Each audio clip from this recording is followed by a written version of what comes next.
It's my privilege again to introduce Joyce Seitzinger, who created this amazing company called Academic Tribe, and she'll tell you actually more about it. But we're very excited to have Academic Tribe supporting iMoot. As many of you know, that Joyce has been involved in iMoot and Moodle for a long time, and it's just brilliant that this year that she's come in as a supporter and able to support us and tell us a little bit about her own company. Over to you, Joyce. Okay, thank you, Wendy. Now, I would turn on the camera, but I've had a very long day because I was presenting this morning with you all, and then I had a pretty full-on day. And I have to say, I'm not looking at my most charming. So I'm just going to keep that webcam off, and I'll just pretend that it's because, you know, I don't want to overload your bandwidth. So yeah, so I was just saying to Wendy before we turned the recording on, that I've never done one of these corporate spots before. I have had, well, I and we as Academic Tribe have had a pretty organic kind of slide into being an actual learning design business, and so things tend to kind of evolve organically, which has been really, really great, and it's been really, really lucky for us. But it basically means that, you know, sometimes when it comes to these kinds of, you know, business activities, they're very new to me. So hello from Academic Tribe. We are based in Melbourne. And I will just tell you that here in Melbourne, it is currently 7 p.m. in the evening, which means that I would love to offer you a glass of wine or some cheese, but that might not be appropriate for where you are. And so just in case that you attended the session this morning, which I did about LX design, I talked there about the double diamond of LX design, and what I've done is I've actually created that as an A3 poster. So when you go into the iMoot site for this session, you can actually go in there and download that as a poster and share it freely around your office in the absence of the actual wine. So a little bit about Academic Tribe. Who are we? Well, it's myself, Joyce Seitzinger. I started Academic Tribe about 2.5 years ago when I left the university. I'd been working for universities for about 14, 15 years as a learning designer, actually not just universities, also corporate.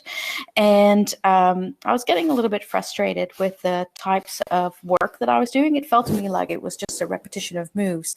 And I was keen to kind of explore new shores and see if there were other things that I could be working on.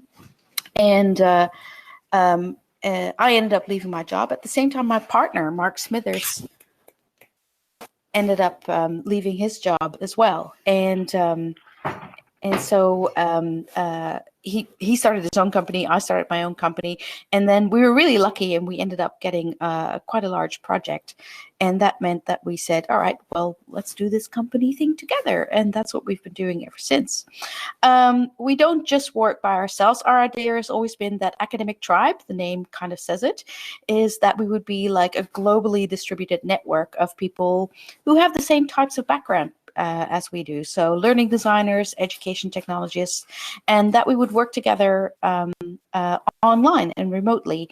This is very common for design agencies to work remotely. In fact, I have a very good friend here in Melbourne who's actually set up a completely remote user experience design agency, and they work with people who are all over the world. And I'm pretty sure that a lot of the work that we do can actually be done remotely as well. It just takes a little while, I think, for our clients and our markets to kind of get comfortable with the idea that great work can actually be done even when people aren't present on campus. So some of the other people who have worked with us, you might actually know them because some of them are quite active in the Moodle community. Dr. Amy Wilson, who used to be at Bay of Plenty Polytech, and who has then worked at Massey University for the last few years. Kate Hunt, who's a learning designer in New Zealand. Richard Jones, who I think is presenting and has been around the traps as well. And also Dr. Bron Stuckey, who is in Sydney, Lindsay, who's here in Melbourne with us, and we've also had several people who've joined us from Canada, from Spain, and from Portugal. So the way that it works is that when a project comes in that is quite large, then we start tapping into our network and seeing if there are people who also all individually run their own companies, consultancies, learning design work, etc., and see who wants to come on board with a project in order to help us complete it. And it's been quite flexible until now, and quite informal, but it's served everyone quite well. So it's been a really good experience for us all. The only thing that I found was that we were trying to do too much and too many different things. And so over the last year, we've really started to focus on this idea of learner experience design, which I spoke about earlier today, and trying to find more work in that, and trying to phase out some of the other work.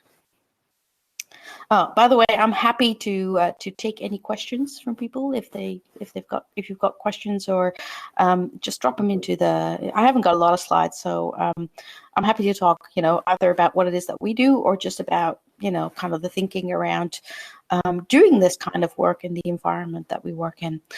So basically, what I've found is that we started out as an e-learning company, and we were getting work and projects in that area quite naturally.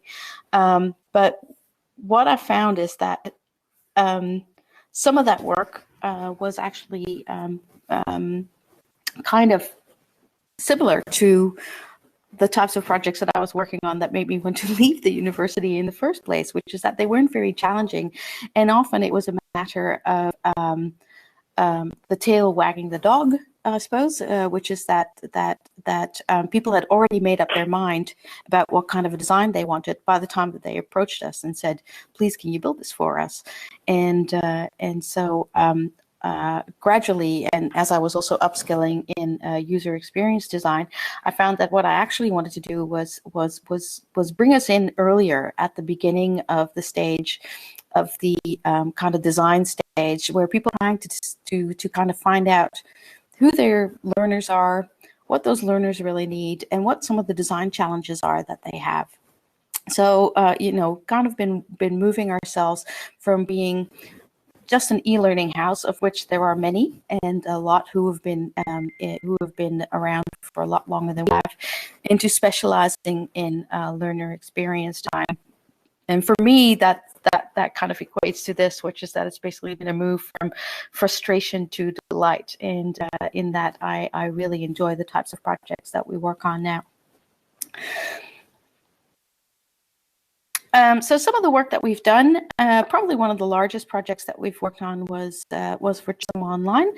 Chisholm is a local polytechnic here in Australia. It's not very far from Melbourne, and the work that we did for them was they were about to launch to do their very first kind of kickoff, I suppose, and they were launching with about 7 programs in all, and we basically worked as a development house for them. So they would do all of the learning design, etc., in-house, and then we acted as a production company for them in order to create all of those modules.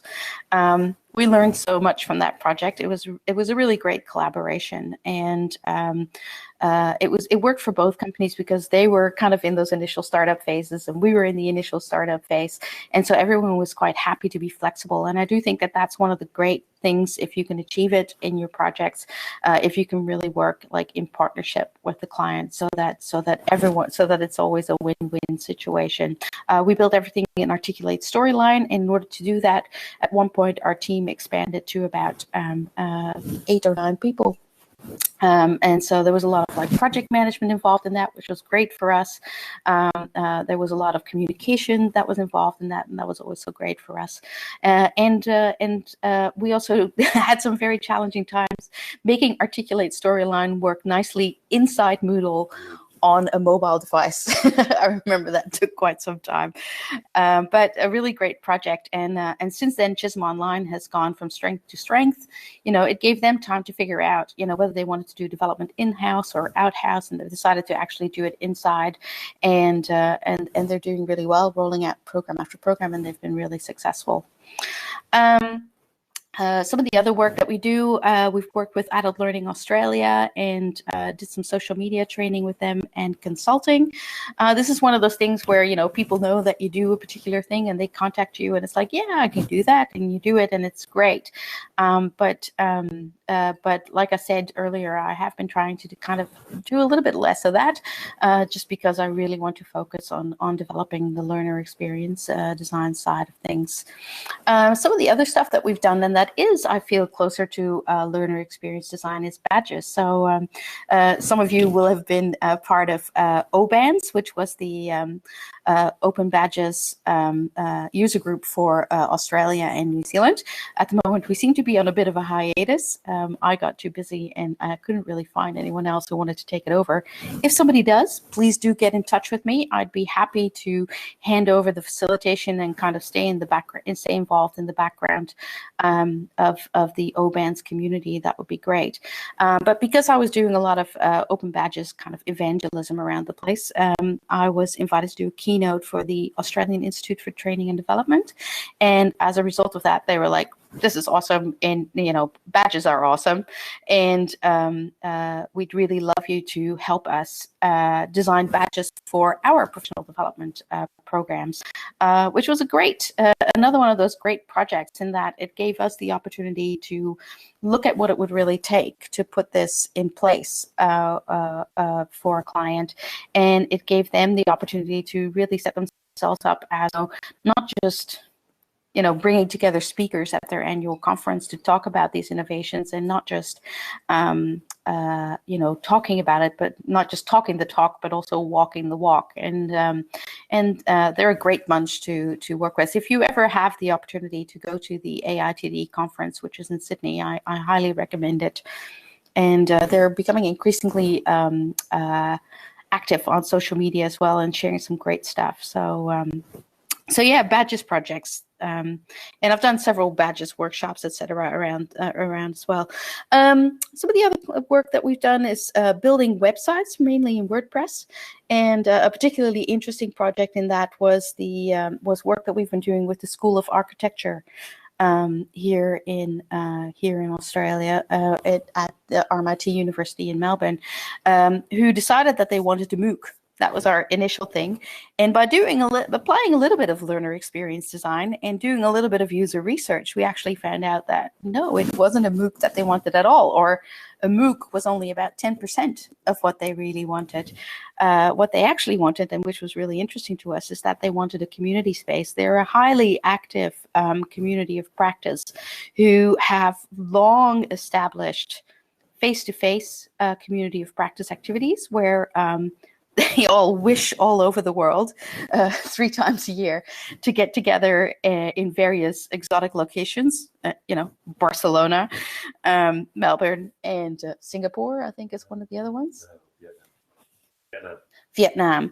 And they will all, get together, and these events are highly social. They're all about, all of them working together, and them meeting each other, bringing along people who are being inducted into the community. So maybe people who are interested in doing a PhD, people who are long established architects, and everything in between.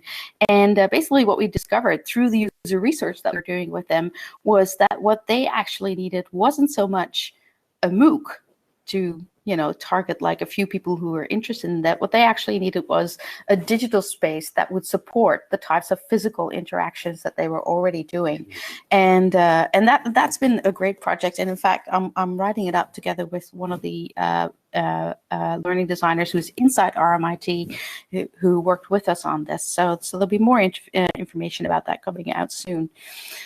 And I think it's really interesting when a school or an institution basically decides that they're going to not just set up a space and that is not just focused on delivering courses, but that is actually focused on, and it doesn't need to be WordPress. This can happen in Moodle as well. In fact, this is what we see with iMoot every single time it runs, is that the iMoot Moodle installation becomes this really engaging social space. And I think it's really interesting if you start looking at it as that, as not being a kind of like a one function system, but actually that this is a system that needs to incorporate all of the different activities that you do as an organization or a community of practice.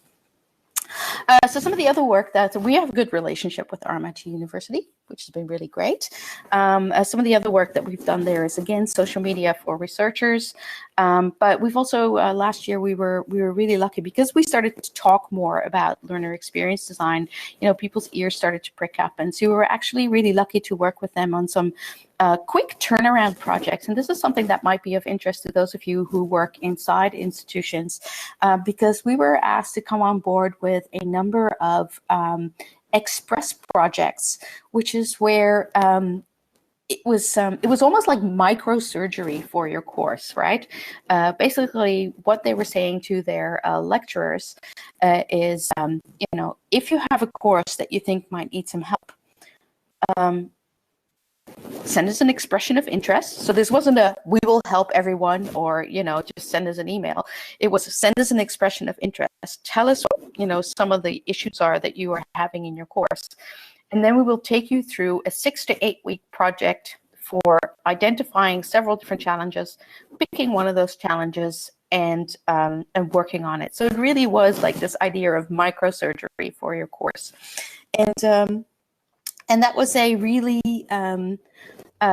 those were really interesting projects. So what happened was they had so many numbers of people that applied for it that they ended up not having enough learning designers in-house. And that's when they came to Academic Tribe, which is great because that's exactly how I kind of anticipated us to work. Be quite flexible and be called in at the point where someone needs it. And they were great projects and where they were, again, that success theory of where you're both learning from each other. They were happy for us to come in and work closely alongside their learning designers in order to, for the learning designers to learn some of the, UX approaches that we were using. And at the same time, it was great for us to see how they were running those projects. How quickly they were turning them around. They were taking a really agile approach. So we had like, an agile wall, and we were, as Academic Tribe, we were part of their stand-ups. Even when we couldn't be on site, when we were working remotely, we would just hang out, use a Google Hangout to just kind of beam in and still be part of the project. And we learned a lot from that. It was really great. And as a result of that, we also got to do some journey mapping. And now we've been engaged for another project with them to do more consulting on LX design and doing some facilitation as well. And which is great because, LX design, I like the fact that we've gone with this because it's really kind of platform agnostic. So, it means that we're quite flexible in working with people who use Moodle, but also people who use other platforms. And then we run our own LX design workshops because as much as I love working with clients, as still a very new fledgling business owner, sometimes it gets a little bit nerve-wracking to try and find the new project, particularly when you're trying to do it in something that is quite new and that is quite niche. And so we started to develop our own workshops and been really lucky because We had some connections within the University of Melbourne who were quite keen for us to come and share with their learning design team what we've been working on. And from that, we've kind of developed that as its own individual standalone product as well, which in fact, just last month, we went to New Zealand and delivered in Auckland and Wellington, and it was received quite well. So we're now in the process of setting it up here in Melbourne, one in Sydney, one in Brisbane, and one in Canberra. Canberra will be in August, and very exciting is that we've also have an LX workshop which will be running in London in July. So it's very cool, and then we're doing some LX design collaboration, which basically means that when people set up their own projects, rather than us coming in and doing the whole project, we will actually just fit in with their team and work alongside their team, and I'm just in the process of writing up what a great way that can actually be of doing professional development. So rather than sending people to a conference or rather than sending people for a one-day training, actually having that extended time to go through an entire project, hands-on has been really, really great. So one of the things I wanted to share is that we want you. We're always looking for people who have some UX experience, so who would be kind of identifying with the term LX designers, or people who are learning designers and who are willing to shift a little bit, content writers and project managers. If you're looking for if you're doing independent consulting already, but you'd be keen in working together with people occasionally on projects, then we'd love to connect with you. We are trying to move to work completely remotely. The problem is that some of our clients are not quite ready for people to not be co-located. But increasingly, after you've actually built that kind of trust, people become quite used to it, and so there is more scope for that in the next project. So we were quite keen for people who are good at working remotely and who want to work flexibly, to connect with us. And you can just send me an email at Joyce@academictribe.co, or get in touch with me via our Moodle site, our iMoot site. We will use a combination of Google Hangouts, Google Drive, Trello, Slack, in order to kind of stay in touch with everyone. And the Slack has been just absolutely amazing. It's been really good at staying in touch with everyone, and particularly working together on projects. So if you want to find out about us, then these are the places to find us: academictribe.co. No M, just .co. And of course, we also run a blog, which is called LX Design, where we're always looking for contributors. So if you missed my session this morning, if you've got some thoughts about user experience in learning design, if you've been doing some work, we'd love to highlight it. We've also got a Twitter account for that, got a Twitter account for Academic Tribe. And if you want to get in touch, just send an email to hello@academictribe. And that's really all I've got to say about it. Like I said, I'm not quite sure what's expected of these types of sessions. Happy to answer any questions that people have. Either turn on your microphone or just drop your questions in the chat.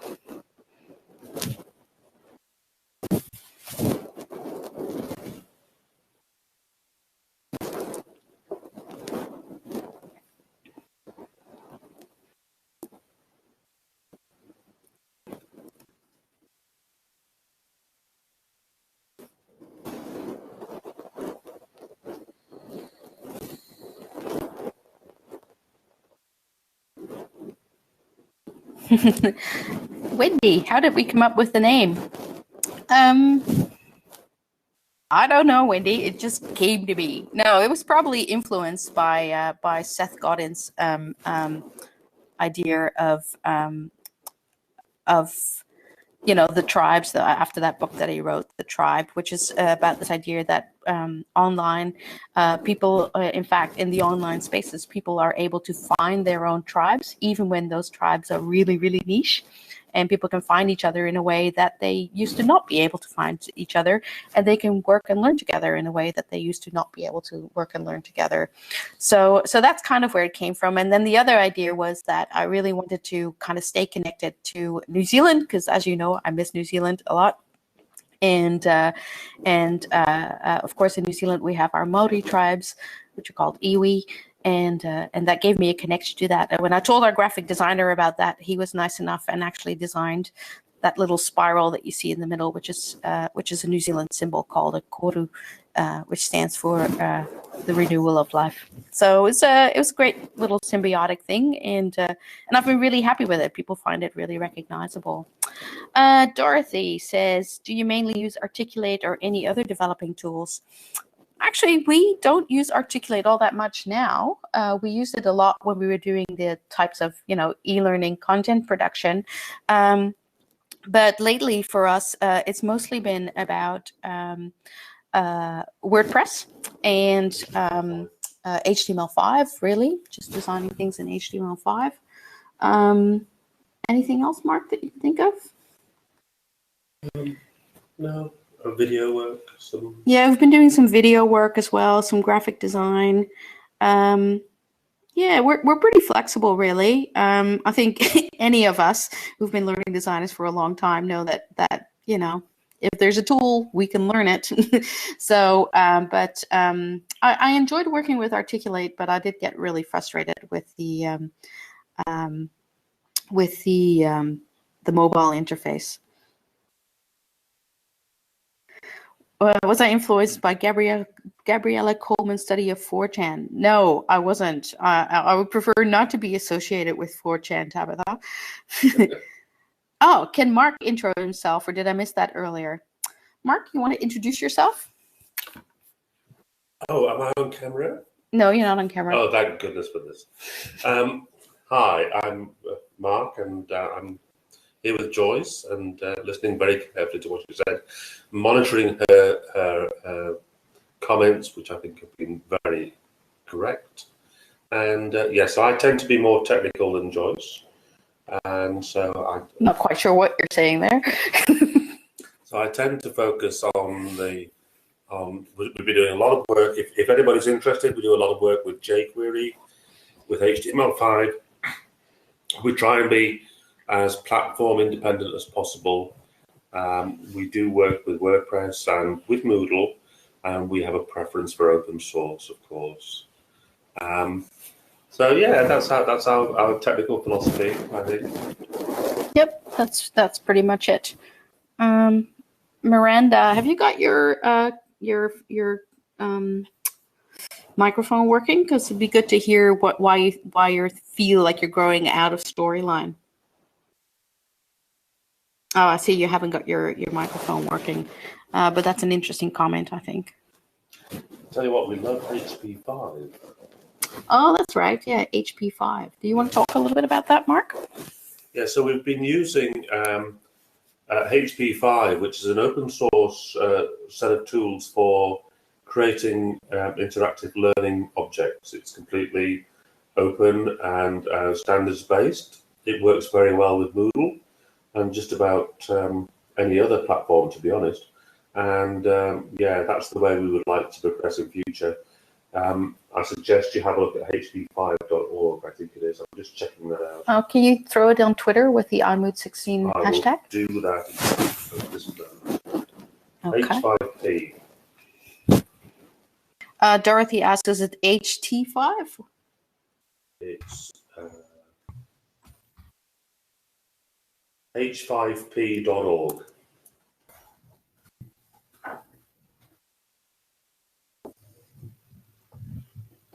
There you go. Ah, all right, Miranda, you want to go?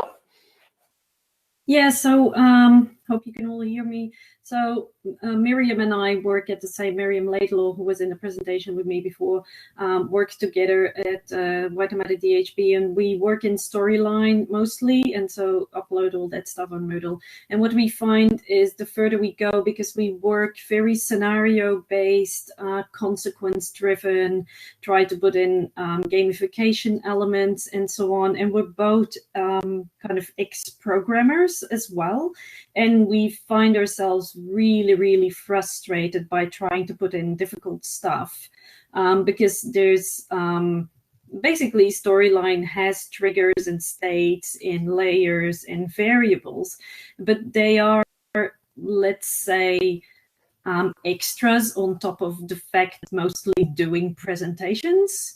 And if you want to do complicated stuff, it becomes such a workaround that it's it's getting really frustrating to make those things, and it's not possible to debug in a decent way. Miriam at the moment has a slide that has 78 triggers on that slide to actually achieve what she wants to do. Oh, yeah. Yeah, and so what we're looking into now is game development software. So yeah, because that gives you the opportunity to use a lot of things. It's also made for interaction. So it gives you all those opportunities in a much easier way, and you can program around them if you really want to do difficult stuff, which you can't do in Storyline. Yeah. So would this mean that you'd have to actually learn an entire game engine? Yeah, so we are we're teaching ourselves Unity at the moment. Oh, wow. Yeah, very high level. We're struggling, but we're trying. Yeah. Yeah. But yes, awesome though. Yes, Construct 2, absolutely. That gives you the same facilities, but so much broader. Like you can easier work with variables in a decent way. As I say, Storyline is great. But as soon as you want to do really difficult things, you find yourself, certainly if you're an ex-programmer, doing things in such a roundabout way that you're thinking, what the heck, I could do this in 3 lines. Yeah. Very cool. That's really cool. I'm sure Mark would love to talk more to you about that. That's very cool. It's I've gone to perhaps naturally, I've gravitated to doing a lot more work around, social learning. I do a lot of work around, social learning activity design.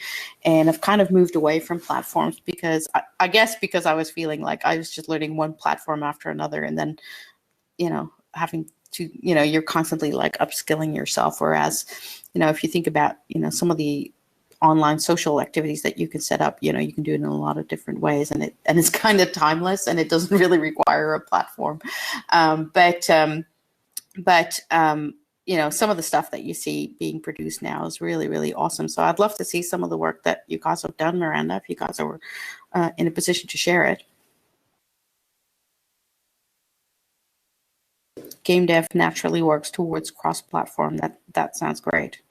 Yeah, so the thing is that game design software, obviously with the market today, gives you a lot of tools to work in a way that it will show well on tablet, on mobile. So it's made for that. So it's really interesting. So complicated examples, we've got some of those. One of my favorite ones at the moment is where I have made a working tape measure in Storyline. It was a nightmare, but it works. So people can roll out a meter and roll it back. And it was like, it's 40 images and I think about 51 triggers on one slide. But it works. Yeah. Yeah, I think the thing that's gotten me back into wanting to learn how to do some programming, etc., is the work that I did around user experience, and where we were really learning how to how to build like mobile apps, etc. And so that happened like just in the last year, and then particularly with Adobe Experience Design coming out, I'm like, ooh, so I've started to kind of build apps and think about interactions again in terms like kind of to the prototyping stage, and now I'm getting like excited to kind of start building to the next stage again. We also love XAVI.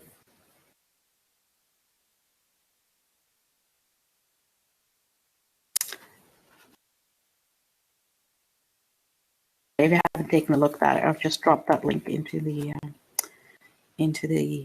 chat window. Happy to take any other questions, or otherwise just let you all go for a well-deserved break before the next sessions.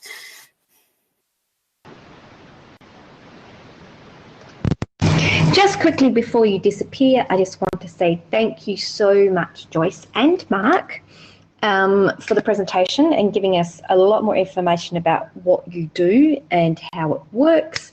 Of course, don't forget, everyone, if you've got more questions, Joyce and Mark would be very happy to answer them. You could just put them in the forums.